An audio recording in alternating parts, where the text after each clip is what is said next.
মেয়েটা অনেক সুন্দর আর চোখগুলো যেন মায়াবী। মনে হচ্ছে তার চোখের মধ্যে কি যেন একটা টান আছে, যেটা আমি অনুভব করতে পারছি। দেখতে দেখতে 10 থেকে 20 মিনিট চলে গেল। ঠিক তখনই দরজার মধ্যে কেউ কড়া নাড়লো। দরজা খুলে দেখি কি ভাইয়া দাঁড়িয়ে আছে। ভাইয়া বলল, কিরে দরজা জানালা লাগিয়ে বসে আছিস কেন? আমি বললাম, কি করব বলো, আমার তো খেয়ে দে কোনো কাজ নাই। তো ভাইয়া বলল, শুনলাম তোদের জায়গা নাকি পরিবর্তন হয়েছে। আমি বললাম, আগের জায়গায় আছি, মানে বান্দরবনেই আছি। ভাইয়া বলল, আচ্ছা কালকে রাতের কথা মনে আছে তো? আমি বললাম, কোন কথা? ভাইয়া বলল, সে কি, তুই কি ভুলে গেলি কাল রাতে যে বললাম আমার সাথে তোর ভাবির বাড়িতে যেতে হবে? আমি বললাম, ও আচ্ছা, আমি ভুলেই গিয়েছিলাম, রেডি হয়ে নে। আমি বললাম, এখনই? ভাইয়া বলল, হুম। আমি বললাম, আচ্ছা। ভাইয়া বলল, সাদার মাঝে কাজ করা একটা পাঞ্জাবি আছে, ওইটা পরবি। আমি বললাম, আচ্ছা পরবো। এখন যাও। যাবো কি? তুই চল আমার সাথে। কেন, কোথায়? ভাইয়া বলল, তোর ভাবিকে দেখবি। আমি বললাম, না এখন না। ভাইয়া বলল, এখনই যেতে হবে, চল আমার সাথে। এই বলে ভাইয়া আমার হাত ধরে টেনে নিয়ে গেলেন। ভাইয়া বলল, দেখ কাকে নিয়ে এসেছি। ভাবি একটা কাজ করছিল, তিনি ভাইয়ার কথা শুনে তাকালো। হিয়া আর তার সাথে কে যেন আরেকটা মেয়ে, সেও তাকালো। কি খবর, আপনি যে এই ঘরের দিকে আসলেন? ভাইয়া বলল, তুমি জানো ওকে? হিয়া বলল, হুম, উনি তো এই বাসার কাজের লোক আবুল। ভাইয়ার মাথায় যেন এখন একটা ঘাস ভেঙে বলল, এমন কথা কখনো আশা করিনি। ভাইয়া বলল, তুমি ওকে জানো কিভাবে? হিয়া বলল, উনি আপনার ভাবার বয়ে পিছন গেট দিয়ে প্রবেশ করছিল, তাই উনাকে জিজ্ঞাসা করছিলাম। ভাই বলল, ও। তারপর আমি নিচে বসে সবার সাথে আড্ডা দিলাম। বিকালে ভাইয়ার সাথে বাবিদের বাসায় যাচ্ছি। আমি পিছনের সিটে বসছি, ভাইয়া, হিয়া, চাচাতো বোন রিয়া বসেছিল সামনে, কিন্তু চাকরের সিট তো সামনে নয়, পিছনে, তাই সবার সাথে বসা হয়নি। উদ্দেশ্য সিলেট যাব, আর 1.5 ঘন্টা খানেক সময়ের মধ্যে আমরা পৌঁছে যাব। আমি হিসাব করছিলাম আমার হাতে আর কতদিন সময় আছে, কারণ ছুটি নিয়ে আসছি মাত্র 5 দিনের। এসব হিসাব করার মধ্যে হিয়া বলল, আবুল অন্তরকে।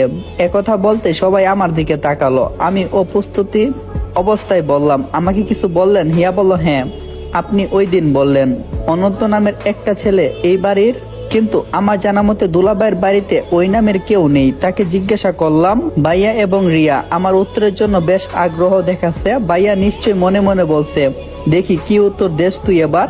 আমি বললাম, সজল ভাইয়ের একটা ছোট ভাই ছিল, ছোটবেলায় মারা যায়। হিয়া বলল, দুলাভাইয়ের যে একটা ভাই ছিল সে সম্পর্কে তো আমরা জানি না।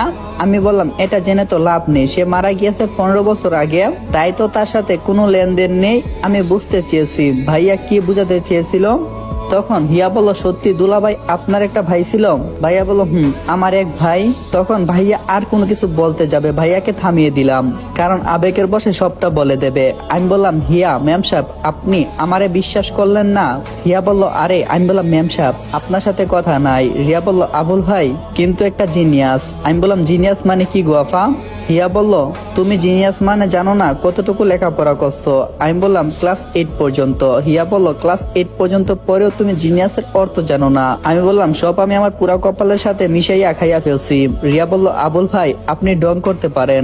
আপামনি আমি আর কোনো কিছুই কমু না। আমি চুপ হয়ে গেলাম। কিন্তু আল্লাহ তাআলা মেয়েদেরকে একটা মুখ দিছে, যেটা একবার বলা শুরু করলে আর থামে না। সারা রাস্তা বক বক করতে করতে গেল। আমি চুপ থাকলাম। ভাবিদের বাসায় পৌঁছে গেলাম 4টা 34 মিনিটে। আমরা গেটের কাছে যেতে ভাইয়া ভাবিকে নিয়ে বের হয়ে এলো, আর আমি গাড়ি থেকে সবকিছু নামাচ্ছি, কারণ চাকরের কাজ হলো মালিকের জিনিস বহন ইত্যাদি ইত্যাদি। আমিও তাই করছি, আমার সাথে কাজে হাত লাগাই ওই বাড়ির একজন চাকর, বর্তমানে সবাই জাত বুঝে। আমি ওই মেয়েটাকে জিজ্ঞাসা করলাম, নাম কি? সে বলল, আমার নাম হলো রাজা। আমি বললাম, কতদিন ধরে এখানে? রাজা বলল, 8 মাস। আর তোর কতদিন হলো সাহেবদের বাড়িতে?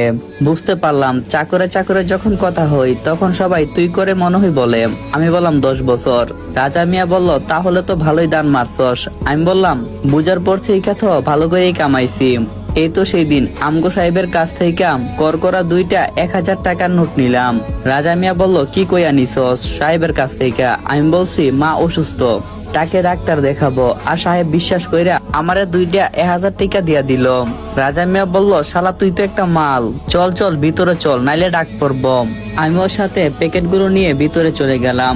বাড়ির বাহির থেকে ভিতরটা অনেক সুন্দর। বিয়ের উপলক্ষে বাড়িটা রং বেরঙে সাজানো হয়েছে।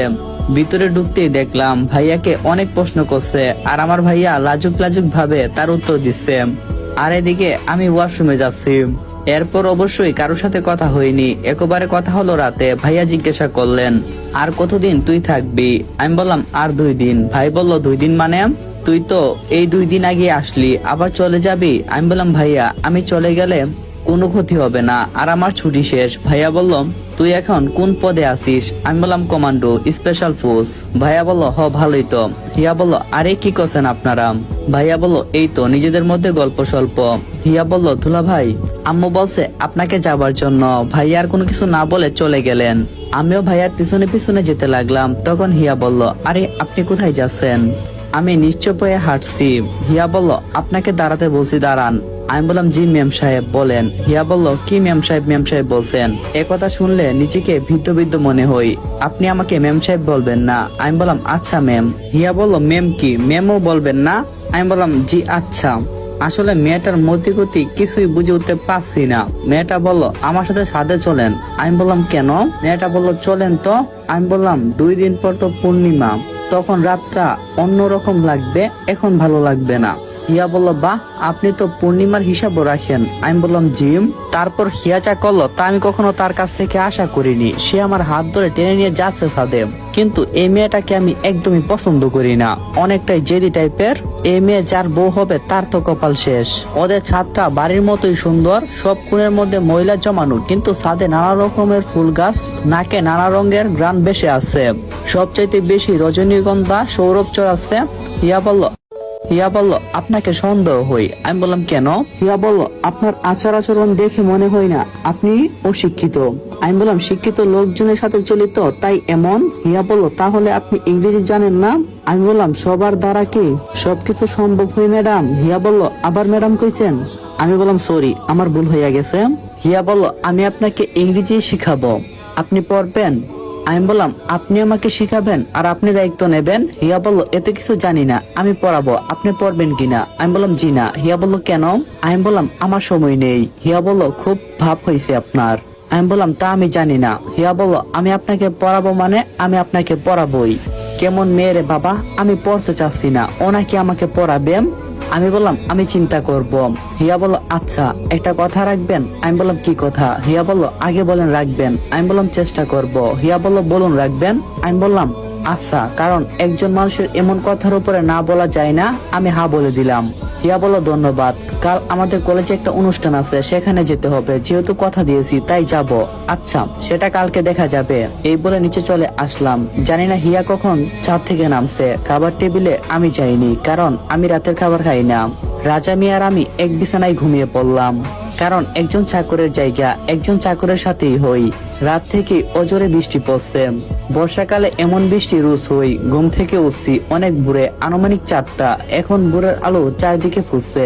আমি রাজা মিয়ার ঘর থেকে ছাতা নিয়ে ছাদে চলে গেলাম। মুষলধারে বৃষ্টি, ছাতার মধ্যে দাঁড়িয়ে দাঁড়িয়ে দেখছি। এমন একটা বিষয় খুব আনন্দের। আমি দাঁড়িয়েছিলাম প্রায় 1.5 ঘন্টা পর হিয়া ছাদে আসলো। কি খবর, আপনি এই বৃষ্টির মাঝে কি করছেন? আমি বললাম ভাবছি আর খুঁজছি। হিয়া বলল কি ভাবছেন আর কি বা খুঁজছেন? আমি বললাম আমার অতীত। আচ্ছা রাখুন এসব কথা, এখন আমাকে কেন খুঁজছেন? হিয়া বলল আপনাকে কাল বললাম না আমাদের কলেজে যেতে হবে। আমি বললাম ও আচ্ছা, কেন? আমি তো শুনলাম অনুষ্ঠান নাকি ক্যান্সেল করা হয়েছে। হিয়া বলল না ক্যান্সেল করা হয়নি। আর আপনি কিভাবে জানবেন? আপনি তো বাড়িতে পরে পরে ঘুমাচ্ছিলেন। আমি বললাম আসলে তাই, কারণ আমি বিষয়টা আগে একটু আন্দাজ করছিলাম, যেহেতু বৃষ্টি তাই একটা ধাও মেরে নিলাম, কিন্তু কাজ হলো না। হিয়া বলল কি হলো, কি ভাবছেন? আমি বললাম কিছু না। আচ্ছা আপনি কোন ক্লাসে পড়েন? হিয়া বলল অনার্স 3য় বর্ষে। আমি বললাম আপনি তো অনেক শিক্ষিত, আচ্ছা কোন বিষয় নিয়ে পড়ছেন? হিয়া বলল ইংরেজি। আমি বললাম ও বুঝতে পারছি, আপনি আমাকে ইংরেজি পড়াতে চান। হিয়া বলল মোটেও না, আমি আপনাকে ভালোভাবে পড়াতে চাই। আমি বললাম আপনার মতিগতি উল্টা লাগছে, আর আমি একজন চাকর। হিয়া বলল আমি সবকিছুই বুঝতে পারছি, আর আপনার একটা কথা, সবকিছুতে আপনি চাকর চাকর বলেন কেন? চাকর কি মানুষ না? আমি বললাম আচ্ছা আমি নিচে যাচ্ছি, আপনি আসুন।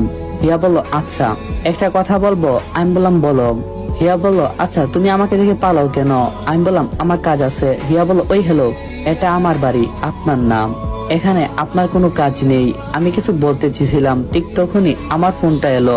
আমি ফোনটা পকেট থেকে বের করলাম, হেড অফিস থেকে ফোন এসেছে। হিয়া আমার ফোনের দিকে দেখে হা করে তাকিয়ে আছে, মনে হয় কিছুটা সন্দেহ চোখে তাকাচ্ছে। আমি কিছুটা দূরে গিয়ে কলটা রিসিভ করলাম।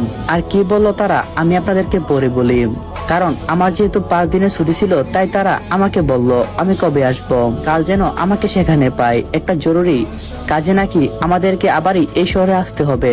আর আমাদের ক্যাম্প নাকি এখন সিলেট, আর গাড়ি সেখানেই থাকবে, আর আজকে যেতে বলছে। আর এখন তো বৃষ্টি, তাই যেতে পারছি না। আমি নিচে চলে আসলাম, নাস্তা করে রেডি হয়ে নিলাম। কালো প্যান্ট, কালো জুতো, কালো বেল্ট, সাদা শার্ট। এটা আমাদের আর্মিদের পার্সোনাল ড্রেস। হিয়ার সাথে গাড়িতে চড়ে বসলাম। হিয়ার কলেজে যেতে তেমন রাস্তায় আমাদের কথা হয়নি। কলেজে ঢুকলাম 9:50-এর কাছাকাছি। গাড়ি থেকে নেমেই আমি থমকে গেলাম, কারণ এই কলেজে আমি আগেও এসেছি। আমার অনেক বন্ধুরা এই কলেজে পড়ে, তারা যদি আমাকে দেখে তাহলে তো আমার রক্ষা নাই, এসব ভাবছি। এমন সময় একজন এসে আমাকে ধপাস করে বলল। আমি রীতিমতো ভয় পেয়ে গেলাম। কলেজের অনেকেই আমার দিকে তাকাচ্ছিল। হিয়া অবিশ্বাস চোখে আমাকে দেখছিল। জড়িয়ে ধরা লোকটি আমাকে আস্তে করে ছাড়লো। আমি অবাক হয়ে বললাম, আরে সাগর তুই? সাগর বলল, শালা চাকরি পাইয়া ভুইলা গেছস। আমি বললাম, দূর, কি এসব বলস? সাগর বলল, তা না হলে কি? হিয়া বলল, সাগর ভাই তুমি কি আবুলকে জানো? সাগর বলল, আবুলকে? হিয়া বলল, কেন উনি? সাগর বলল, আরে ওর নাম তো অনন্ত।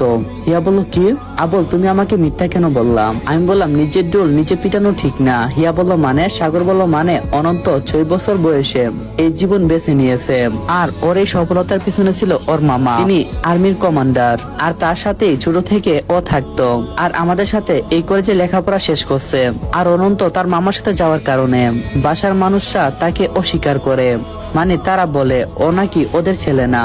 তখন আমার মোবাইলে আরেকটা কল আসলো, দেখলাম ভাইয়া ফোন দিছে। আমি হিয়াকে বললাম, হিয়া ভাইয়া কল দিছে, আমি এখন আসি। হিয়া বলল, আপনি প্রোগ্রামটা শেষ করবেন না? আমি বললাম, সরি আমি পারবো না।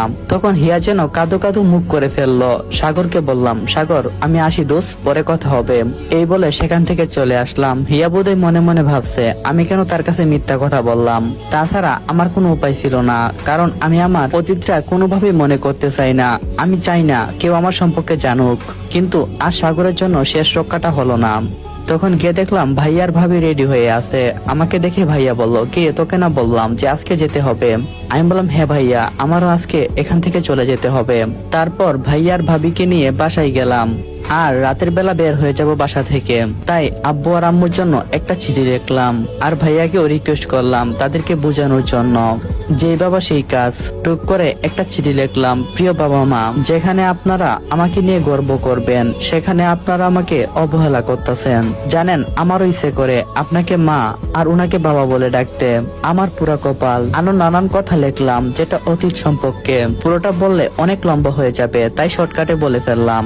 চিঠিটা একটা টেবিলের উপর রাখলাম। ভাইয়ের কাছ থেকে আর ভাবির কাছ থেকে বিদায় নিয়ে চলে আসলাম, আর ভাইয়াকে একটা মেসেজ দিয়ে বলে দিলাম যাতে চিঠিটা তাদের হাতে দিয়ে দেই, কারণ তারা কখনো আমার রুমে আসবে না, সেটা আমি খুব ভালো করে জানি।